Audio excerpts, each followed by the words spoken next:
माँ सिर्फ देना जानती हैं। मम्मी, आपका ये कुकिंग वाला शौक हमें बहुत महंगा पड़ रहा है। घर में सब कुक के हाथ का बना खाना खाते हैं, फिर भी आप अलग से खाना फेंकने के लिए क्यों बनाती हो? पता भी है कि इस तरह कितना पैसा खर्च होता है। अरे पर बहू, मैं तो सब रोहित के पसंद का खाना बनाती हूँ। मम्मी, वो सब मुझे बचपन में पसंद था।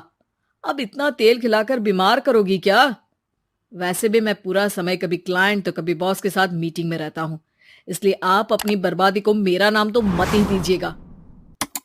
ये है पिंकी की सास निर्मला, जिन्हें सबको अपने हाथ का खाना खिलाना बहुत अच्छा लगता है, लेकिन राहुल और पिंकी को ये पसंद नहीं है। इसी के चलते वो निर्मला को खाना बनाने के लिए 10 बातें सुनाकर वहां से चले जाते हैं। मेरे मन में तो सिर्फ अपने बच्चों के लिए प्यार है, पर शायद अब उन्हें मेरी जरूरत नहीं है। मुझे गांव वापस चले जाना चाहिए। जहां एक तरफ निर्मला दोबारा गांव जाने के बारे में सोच रही होती है, वहीं उसका पोता परम अपनी दादी के शौक को प्रोफेशन में बदलने का आइडिया सोच रहा होता है। अगली सुबह निर्मला गांव वापस जाने के लिए कपड़े पैक कर ही रही होती है कि परम फोन लेकर दादी के पास पहुंचता है। दादी, आप कहीं नहीं जाओगी?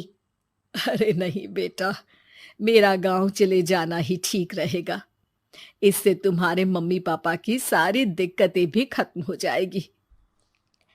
दादी, वो तो ना आपके आने से पहले कम थी और ना ही आपके जाने से खत्म होगी। उन्हें हमेशा पैसों की टेंशन में ही रहना है। मेरे पास आपको यहाँ रोकने का आइडिया है। आइडिया? मतलब मैं कुछ समझी नहीं। इस पर परम अपनी दादी को YouTube खोलकर उसके बारे में सब कुछ बताता है, जिसे सुन दादी कंफ्यूज हो जाती है। अरे बच्चे, तूने इस बुढ़िया के बारे में इतना सोचा, वही बहुत बड़ी बात है। देख, मुझे ये सब समझ में नहीं आता। तू मुझे जाने दे बेटा।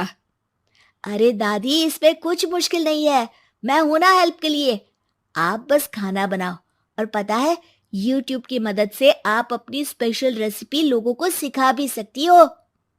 अच्छा, ऐसा भी हो सकता है? मतलब बस घर बैठे मैं दूसरे लोगों को सिखा दूंगी?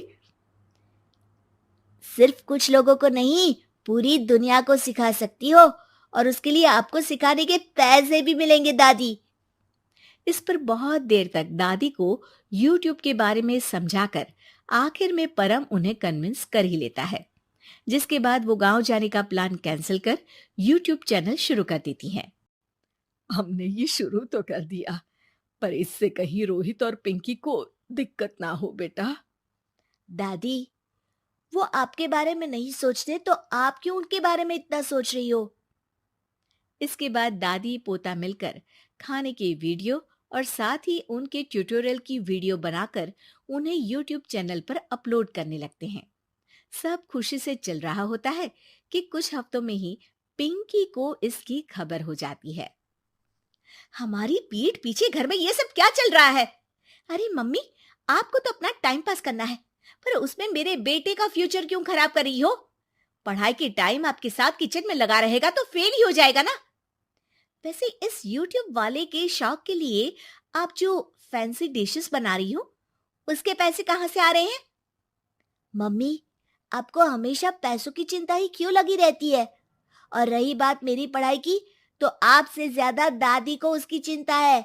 इसीलिए मेरी पढ़ाई के बाद ही वो ये काम करती है। परम, अपनी मम्मी से बात करने का ये कौन सा तरीका है? और मम्मी ने पैसों के बारे में कुछ गलत तो नहीं पूछा?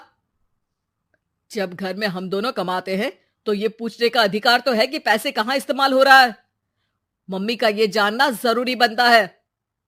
पापा, आप अपनी मम्मी से कैसे बात करते हो, ये तो मैं देख ही रहा हूँ। तो आपके मुंह से ये बातें तो अच्छी नहीं लगती। और रही बात पैसों की, तो आप दोनों हर समय मुझसे दूर रहने की कंपेंसेशन में जो पॉकेट मनी देते हो ना, हम उसी से ये सब कर रहे हैं। इस पर परम अपनी दादी को लेकर वहां से चला जाता है, जिसके बाद पिंकी और रोहित YouTube चैनल बंद करवाने की बहुत कोशिश करते हैं, लेकिन परम ऐसा होने नहीं देता। इसी तरह महीने बीत जाते हैं। पर चैनल का कुछ खास ग्रोथ ना देखकर निर्मला निराश हो जाती है। हम इतनी मेहनत करते हैं, फिर भी आज तक मैं तेरा 1 रुपया भी वापस नहीं कर पाई।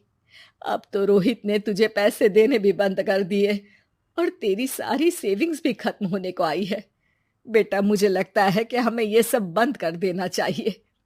दादी, यूट्यूब चलने में मेहनत के साथ ढेर सारा सब्र भी लगता है। देखना, कुछ महीनों में सब सिर्फ आपको ही देखेंगे और अगर फिर भी कुछ नहीं हुआ तो बंद कर देंगे। परम की बात से दादी मान जाती हैं और वो अपना काम जारी रखते हैं। अगले ही महीने पूरी दुनिया में लॉकडाउन लग जाता है, जिसमें सब घर में तो बंद हो जाते हैं, लेकिन साथ ही पिंकी की जॉब चली जाती है और रोहित के ऑफिस में भी ज्यादा अच्छे हाल नहीं होते। लेकिन वहीं लॉकडाउन के असर में निर्मला के सब्सक्राइबर्स और व्यूज बढ़ने लगते हैं। देखा दादी, मैंने कहा था ना, एक दिन सब आपको ही देखेंगे। अब तो आप बस रोज एक वीडियो अपलोड करो और जादू देखो। इसी के साथ लॉकडाउन के कुछ ही महीनों में निर्मला खाने वाली दादी के नाम से सारे सोशल मीडिया पर फेमस हो जाती है, जिस वजह से अब उन्हें यूट्यूब के पैसों के साथ पेड एडवर्टीजमेंट और पेड प्रमोशन भी मिलने लगते हैं। उन्हीं पैसों की मदद से निर्मला अब बेटे बहू की नौकरी ना होने पर घर का खर्चा भी चलाने लगती हैं, जिसे देख रोहित और पिंकी को भी अपनी गलती का एहसास होता है और वो सब मिलकर निर्मला को सपोर्ट करने लगते हैं।